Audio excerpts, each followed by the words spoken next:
で今から下のベースの方は塗ったので、これで本体にここに移して、それでそれで最後の仕上げ、上を塗っていきたいと思います。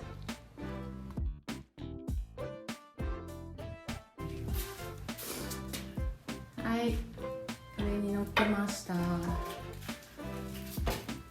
な感じ。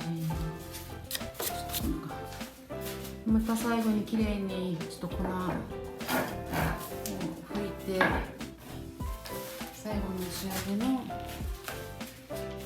トップを塗っていきたいと思います。暑い。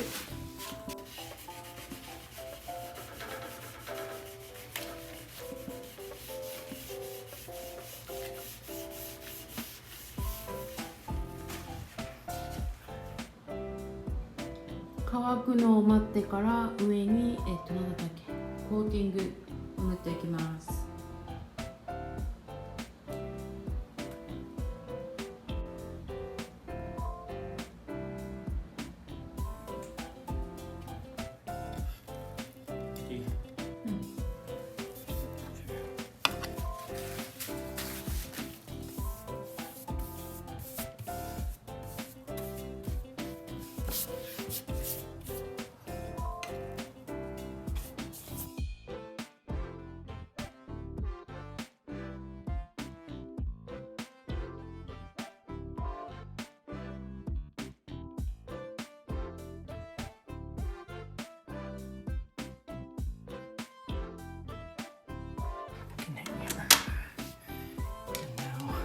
Finish spraying.2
日かかりましたが、やっと仕上がりました。こんな感じ。ちょっとかっこいい感じに仕上げてみました。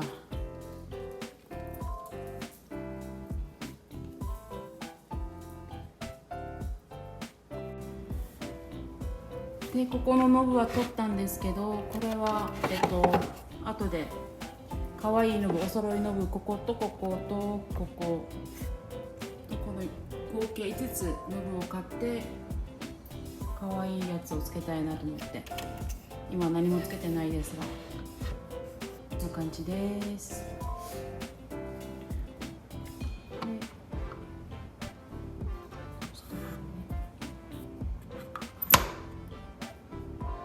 で、多分通常このミシンは中にしまって、でこの上だけをインテリアとして使っていきたいと思います。